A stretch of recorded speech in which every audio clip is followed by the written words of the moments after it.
преди около месец, когато и тук идваше Бареков и когато беше и на други места, това, което се говореше, беше, нали, дайте да се събереме стотина от хората, които са участвали дейно в протестите в страната и стотина от Варна, за да подкрепим тук, не за да подкрепим, а за да осигурим честни избори.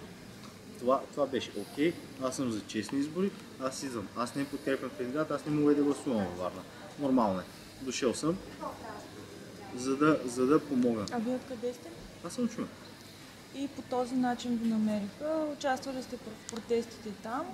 Да, именно, да. Ние по някакъв начин поддържаме някаква връзка с много медии. Нормално. Така. В следващия момент при моето пристигане тук, това беше петък. Закъснях. Нали, имах си някакви служебни ангажименти и така нататък. Идвам, връчвам ми се това и ми се дават инструкции. Нали? Това правим. Добре, окей, няма никакъв проблем. Аз разбирам малко или много въпросния изборен кодекс. Знам кое е позволено, кое не е позволено и съм работил с него. Вечерта в срещата всичко беше нормално. Дойдоха тук, имаше една госпожа, която се казва Ваня, от екипа ми се представи, с какво пътуваш и ми викам с автомобил. Добре, да ти платим горивото, тук си настанен на хотел и така нататък, аз това не го очаквам. Оказва се, че всички по този начин сме настанени и това е един вид, как да се изразя, това е един вид плащане. Аз в случая съм участвал в някакъв вид плащане, без аз да знам това нещо. В следващия момент, в събота, имаше редица срещи, както казах, в Golden Tulip, видяхме едно лице от всички, които бяха тук. Това беше в голямата зала, там бяха и Ангел Славчев от ДГ и така нататък. Но това искам да подчертая, че това имаше една голяма част от хората, които не са били реалните протестиращи. От страна на Варна, там бяха Младен Живков, Петя Харламова и части от Отворен обществен съвет и тези реално, които подкрепяха настоящия, който спечели голяма част от гласовете за кмет на Варна, господин Бозов. Така, това няма значение, те не можеха да се включат. В последващите срещи, които не бяха публични, лично Бареков каза, че изрази се така. Нали, на нас всички са ни неприятели, освен господин Бозов. Ние трябва да следим за нарушения, да се съобразяваме и да ги подаваме. Имахме лист с контакти, с екип, юристи и така нататък на TV7, към които да ги предаваме, а те да отреагират моментално. Съответно, те си преценяваха дали да отреагират или на какви сигнали точно да отреагират. Вечерта тук беше едновременно и центъра и на това сдружение Гизди, и на това сдружение, това е инициативен комитет, който издига доцент Бозов. Реално Бареков не един път е споменал, че той знаел как да прави политически пиар, така че той да бъде правилно насочен, без да се забелязва. Неговата подкрепа към Бозов беше ясна. Проблема, който възникна е защо аз съм подал едновременно информация, защото аз подавах едновременно информация към 3 кандидати. Имам ги, познавам ги, не е грешно, аз съм я подал. Каква е информация? От секцията, въпросната секция, данните, кой колко гласа е спечелил. Това е. Вие в коя секция бяхте? 334 Владиславова. Следващото нещо, което беше възникнало, да речем, че това е по-скоро организационен проблем, всички носиха някакво хранене, всички се събрахме там, бяхме 8 души в Владиславово, всички секции в първо основно и питаха имаме ли хранене, и викам, добре, аз ще звънях няколко пъти. Това явно е било повода, поради който ти защо си толкова настоятелен, питам заради всички, това е.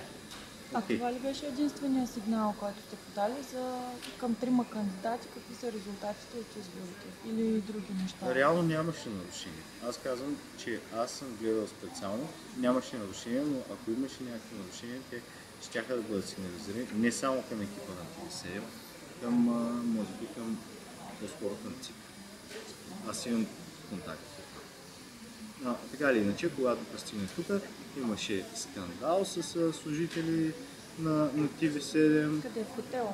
Да, тук в зала 1, конферентната, която. Какво се случи там? Какво имаше? Всички се бяха събрали и скандала беше такъв, нали, защо аз съм постъпил по този начин, нали, защо съм бил толкова настоятелен за въпросната храна, като на мен не беше непонятно. Викам, добре. Нали, много ви здраве на храната, аз просто съм се застъпил за хората, така и така. Не ми се занимавам с вас, аз отивам до вечера да си карам Джулай, не ме занимавайте. Тая сутрин, след като съм се върнал в Джулай, съответно бях повикан от Теди и Ваня, въпросните с които беше скандала с нощи. То беше и с още служители, да. В смисъл, те всички бяха там. Така или иначе. А Бареков беше? Си... Моля? Бареков беше ли? Не, Бареков се крие. Той е тук, той се появява на определени срещи, но той не е в този. А с него колко пъти се видяхте вие? Мисля, че 3 пъти. Да. От петък насам. Да, и все още е тук в това. А колко общо хора бяха като вас настанени в хотела и от кои градове и какво? От всички градове имаше, бяхме минимум 100 човека. От извън Варна.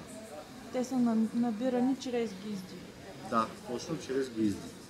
Гражданска инициатива за свободни демократични избори. Но членове ли са на това сдружение или просто? Аз не съм член. Аз това сдружение до вчера аз не можех да му запомня името. Аз нито съм подал някъде му база членство, нито съм се подписал за това нещо. Просто като участник в протестите са ви поканили? Да, окей, от името на някакво сдружение и така нататък.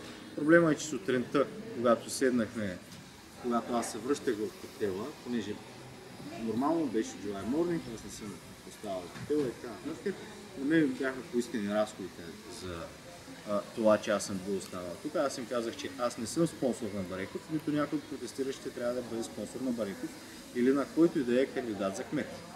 Това е.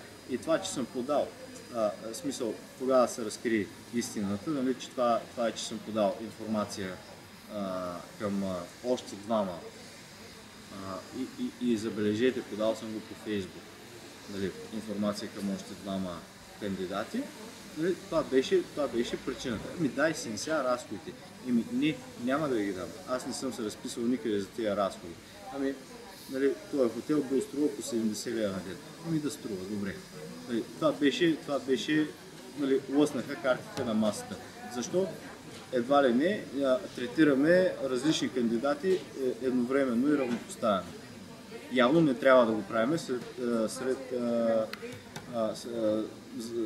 според хората, които стоят за това сдружение. А иначе, освен че ви поеха разходите за хотел, какво друго плащаше ли са на тези застъпници като вас? Лично мен не са плащали, но извинявайте, аз не съм толкова ефтин. Аз съм дошъл тук, за да защитя малко или много интереса на Варна, като съвсем безпристрастно.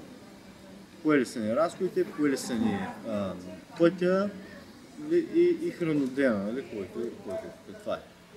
Това е реално, което аз съм видял. Ако на някой друг са платили нещо повече, аз не знам, аз и не познавам абсолютно всички. Имайки в предвид голяма част от хората, измежду които дори и Ангел Славчев, които нали, ДГИ, които знаем как действат и че те търсят тяхната си светлина под прожекторите и тяхната лична изгода и разбиване на протести и така нататък. Тези хора със сигурност не са дошли от София така безплатно. Те са участвали тук, да. Да. Въпросът беше дали вие наистина сте наказан.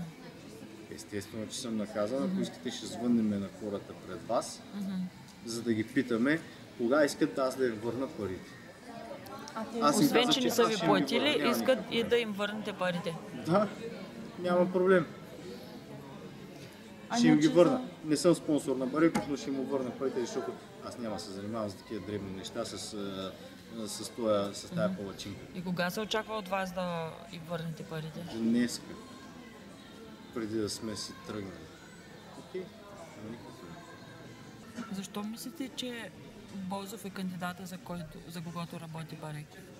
Защото Бареков нееднократно в малки срещи е казвал многократно в малки и неявни срещи, ние трябва да подкрепим доцент Бозов, той е нашия кандидат. А на големите срещи казва за всички, но това не е така. И това се вижда много ясно и от предаванията, които прави, с каква насоченост. Паралелно тук покрай July Morning имаше и друга организирана среща, съвсем спонтанно, от хората, които си водим някакви групи или така нататък. В събота срещата си беше на Бъди промяната, но там бяха от Окупирай се с любов, от Окупирай Сливен, Варна действа, гражданска инициатива за обществен релсов транспорт. Заедно си бяхме на July и мисля, че беше много по-ползотворна среща, много по-полезна и много по-истинска от това, което прави въпросният господин Палачинков. На срещите също многократно ставаше въпрос, че въпросният журналист господин Бареков иска да обединява в сдружение първоначално, което по-късно да прерасне в политическа партия, политическа сила. Всички тия, които сме протестирали, което само по себе си е самоизключващо се. Аз категорично отказвам да участвам в коя да е партия в момента и това вероятно идва не от някъде другаде, а именно от неговите началници, които в момента загубиха едно голямо политическо доверие. Той се опитва да използва протестиращите. Бареков иска да прави партия на протестиращите. Именно, да. Как ще се казва? Нямам представа, аз едва ли вече ще съм от покаяните.